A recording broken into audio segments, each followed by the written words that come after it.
marriage. I have a couple here who have been married since for 9 years, right? 10 years. 10 years. Wow. Okay. When I saw them, I actually thought they are newlyweds. You need to see how they are looking. Ola, do they look 10 years? They don't. Okay. All right. So they actually look very young, as if they just wedded. So I'm talking about Mr. and Mrs. Chigozie Eti. The lady's name is actually Chama Eti. Mr. and Mrs. Eti, you're welcome. Thank you. Yeah, they're of the Seventh Day Adventist Church. Um, okay, they're residence ministers at Transomadi District. Mrs. Chama Eti is a trained guidance counselor since the last 10 years. She has a passion for youth development and helping families go through crisis and come out of their stories. Okay, and Pastor Chigozie also serves as the communication director for Southeast and South regions of the Seventh Day Adventist Church. So you're welcome again to our studio. Thank you. Thank you for having us. Okay, so they have what it takes to answer your questions on marriage because they're well loaded. So you tell us how you met yourselves. In no particular order, anybody can start. Okay. Hello out there. God bless you. We are happy to be here. We met, as we said, 11 years ago, and we've been married now 10 years. We met in 2010. I was attending a church program at one of our branches in Lagos with my brother, and I met a woman serving in the church. She was serving in a very disinterested way. She was serving very humbly, very passionately. What do you mean by disinterested? Well, she, when you're serving wholeheartedly, without expecting anything. Okay, that's what you mean by in a disinterested way. Yeah, well, Okay. I think it says it. Okay. Okay. Go ahead. So I just saw the commitment, but I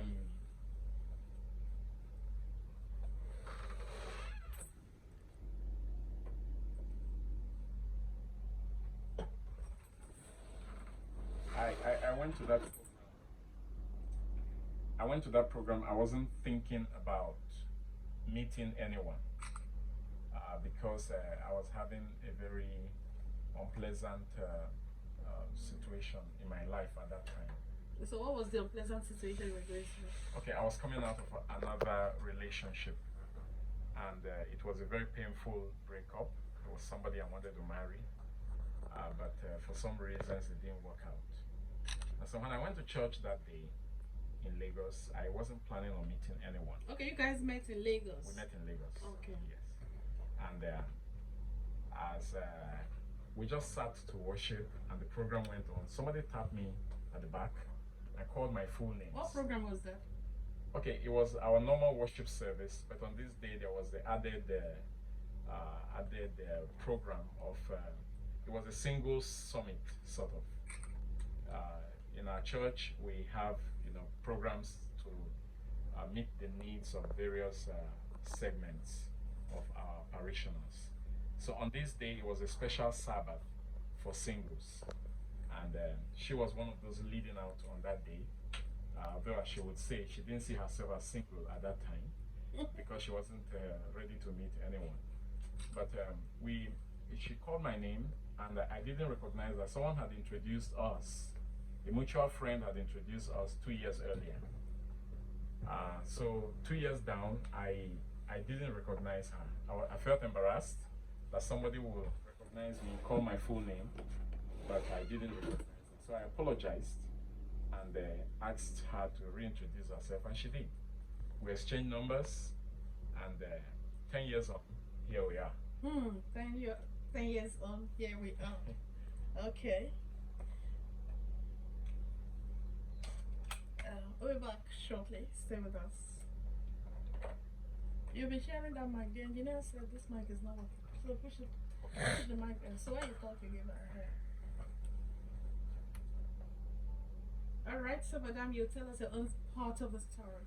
Okay, like he said, we were in church and I was surprised to see him right there because I know that he doesn't live in Lagos, he doesn't worship there. So I went there to see him and I called his full names like he said and he was surprised. That was because we were introduced by our full names. Okay, so the name stuck somehow, and then seeing him here, it was abnormal as far as I was concerned. And I called him. He made me reintroduce myself. It was embarrassing, but I had to just go along with it. And we took it up from there on the red carpet where we eventually took pictures that same day. He asked me for my number, and the rest they say is history. Alright, good love story if you ask me. I'd no. like to talk about the red carpet thing. Okay. Okay, so I didn't want to go to the red carpet because, like I said, I wasn't happy. I wasn't really happy about You were still sorry Yes. from your heart that was broken, or you were the one that broke the heart. So she insisted we went to the red carpet, and reluctantly I followed. And unknown to us, the photographer started taking pictures from the door of the church to the red carpet. So he sort of made a photo story of our movement from the church to the red carpet. We didn't Both know. of you. Yes, both of us. Hmm. He was just taking clips, and we didn't know. Mm. He launched those pictures on social media Really? after we had announced our wedding, like 1 week to our wedding. Yeah. The photographer launched. At that time, pre-wedding photos were not as popular as they are now. So you will just see the progression. way he captured us. It was as if we planned it, you know. And at the time we were taking those pictures, we didn't think we were going to get married. Mm. I wasn't planning on asking anyone out, but the way God leads, it's just wonderful. Can't take away the God factor. It's Yes. always there.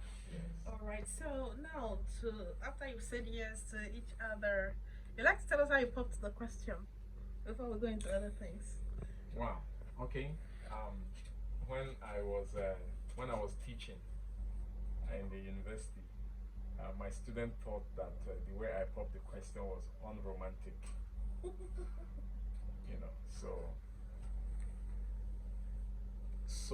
I think it was 2 weeks after that first meeting, we kept talking on phone, and so one night I was by myself, and I prayed. I said, I think I'll do this once and for all. I'm going to ask her to marry me. I'm going to wait for her to say no. Then I'll walk away. So you weren't expecting a yes. I was open for anything. Okay. So I drove to Lagos another day to worship with her in her church. And after worship, we drove from the church to the university campus where she had just graduated. And then she just sat there at the passenger side. I sat on the driver's seat. I turned off the car, wound down, looked her in the eyes, and they said, I came here to tell you to marry me. Wow. Was it at the middle of the road or something? Oh, So we drove into the campus. okay, into the campus. Passed somewhere. Okay. So, how did you feel? Were you expecting the question? No, I wasn't. As a matter of fact, as he asked the question, I told him it was crazy. Because we had barely even known each other. This was like a month after meeting me. How do you pop the question to someone you don't even know? No. Like, it was just a month after meeting me, and it sounded creepy. It sounded like, you don't even know me. Why would you want to start? Well, this is marriage, it's not dating. It sounded off to me, and I told him up front that I thought he was crazy. And with this determined mien, he told me, I'm serious, I'm dead serious. I'm not joking, I'm not here to fool around. I'm not here to play games with you. I'm not here to promise you marriage and walk away, or just promise you marriage and sleep with you. I'm here for real. Wow, so did you give him an answer that day? No, I did not. You said you would think about or pray about it. Yeah, something like that. All right, so at what point did you tell him yes? Okay, And so how long did it take you from when he asked the question to when you said yes? it took me a month, another month. Okay. Yes, because I could see that he was persistent. He was a couple of things I needed in a man I found in him. I had a list of things I wanted. You're very good at writing lists. Okay. I had a list of things I wanted, so I saw a good number of them in him, and I was like, okay, hey, he has it, and he's here proposing marriage.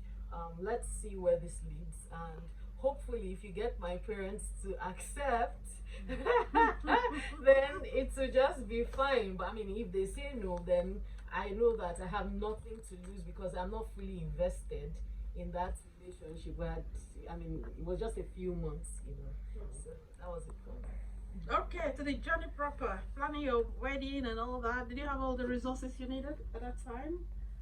Let me ask the head of the house, Pastor Eti. Did you have all you needed at that time? Okay, so at the time I was, like I said, I was teaching at Babcock. I was expecting some money that was statutory. Somehow the university got into some financial straits and cut off those allowances. So it was like, wow, what am I going to do? But we kept pushing. My in-laws were quite understanding, and they helped me a lot, and I owe them. And I did everything I could at the time, and we got married. We didn't have all the resources. As a matter of fact,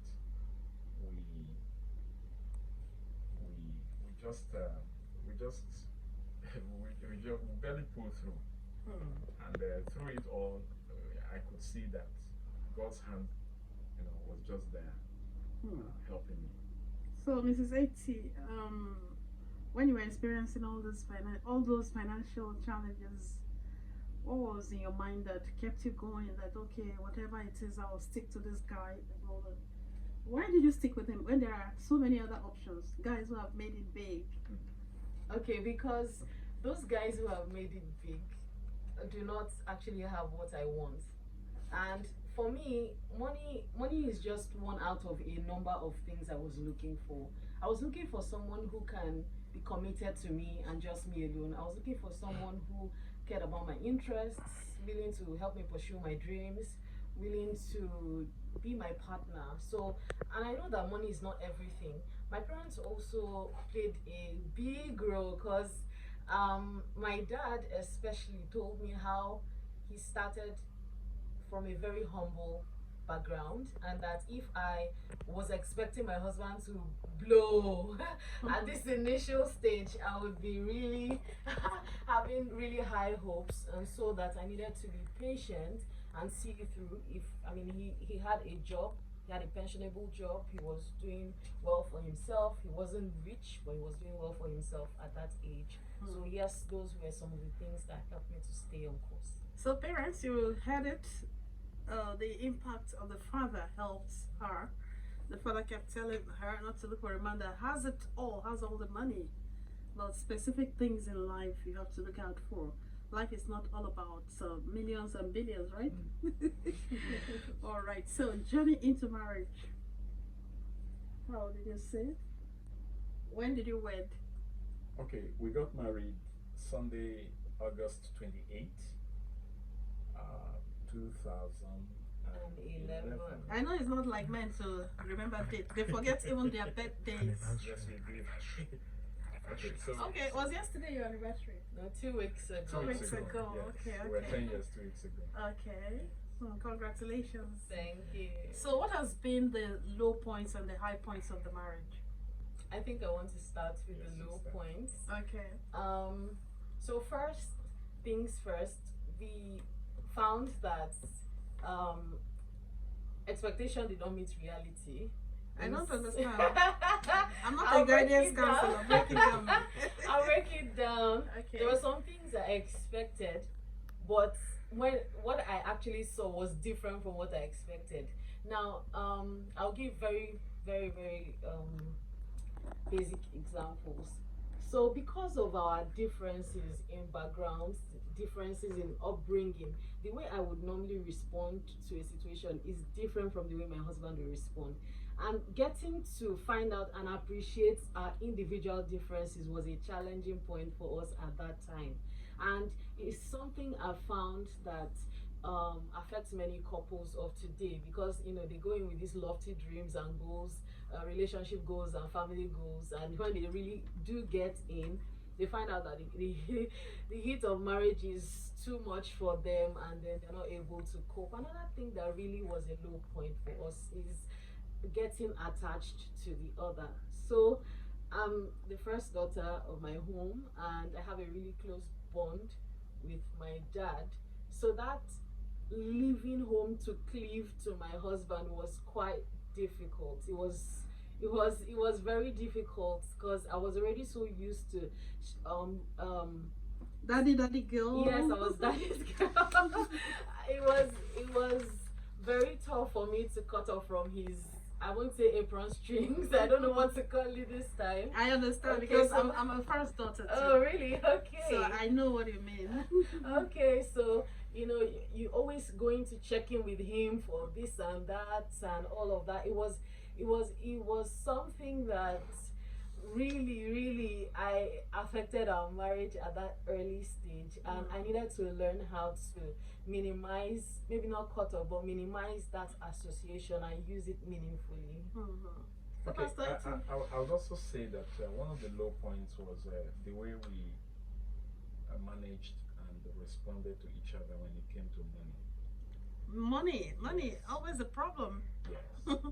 And I think that part of the challenge we had was the initial starting off with the marriage without counseling. Say it again. Yes, we started off without counseling. Okay. And What of parental guidance and stuff like that? well, for the man, your parents will tell you you have to try your best to provide for your wife. Your wife must respect you, and just make sure that you are the man, you're in charge of your house.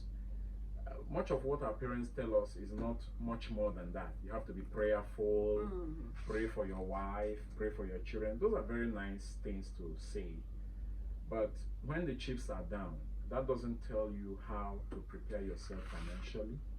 That doesn't tell you how to understand the individual differences between a man and a woman, the way a woman thinks. When you tell a woman, I love you, what she interprets is different one woman from another.